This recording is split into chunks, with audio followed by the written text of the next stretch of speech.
একটি বহুজাতিক ঠান্ডা পানীয় প্রস্তুতকারী কোম্পানির গেটের সামনে বিক্ষোভ দেখালেন প্রায় 500 এলাকাবাসী। বাসিন্দাদের অভিযোগ, রানীনগর শিল্পাঞ্চলে প্রায় 800 থেকে 1000 ফুট গভীর থেকে জল তোলা হচ্ছে, ফলে বেলাকোবা পঞ্চায়েত এলাকায় বাড়ি বাড়ি কুয়োর নলকূপের জলস্তর নেমে গিয়েছে। পানীয় জল সহ অন্যান্য কাজে চরম দুর্ভোগে পড়েছেন কয়েক হাজার বাসিন্দা।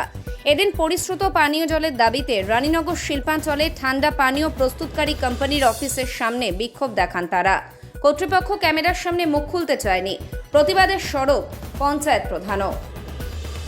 আজকে গ্রামবাসী এলাকা সব বুথ থেকে লোক আসছে।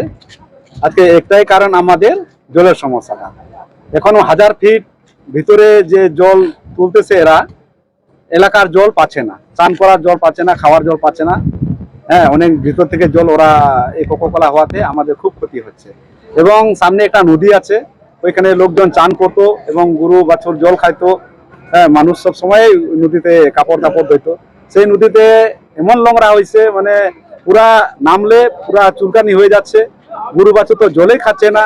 তার জন্য আমরা একটাই দাবি, আমাদের এলাকা জলের সমস্যাটার জন্য আপনারা দেখুন।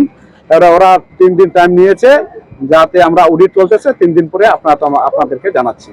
যদি আমাদের একটাই কথা, যে এলাকা জল যাতে আমাদের পানীয় জলের ব্যবস্থা করে দাও, কোকোকোলা অসুবিধা নাই, এটাই চাচ্ছি আর কি। আর দূষণ যে জলটা, এটা যাতে পরিষ্কার করে দাও, এটাই আমাদের ডিমান্ড। জলের তো সমস্যা আছে, মানে আমাদের তো কুয়ার জল একদমই নেই, একদম নিচে। আর এমনি তো বৃষ্টি নেই, তার জন্য তো একদমই জল নেই। তো সবার মুখে শোনা যায় যে কোম্পানিগুলোর জন্যই জল নেই আর কি। এরা প্রচুর পরিমাণে জলটা নিচ থেকে তুলছে এবং সেই জলটা আমরা প্রতিদিন যেহেতু জানি এটা পানীয় কোম্পানি কোকোকোলা এবং মাজা প্ল্যান, এরা প্রচুর জল তুলে, যেমন ড্রপস রয়েছে, এরা এই জলটাকে ব্যবহার করে আমাদের জলের সংকটটা হচ্ছে।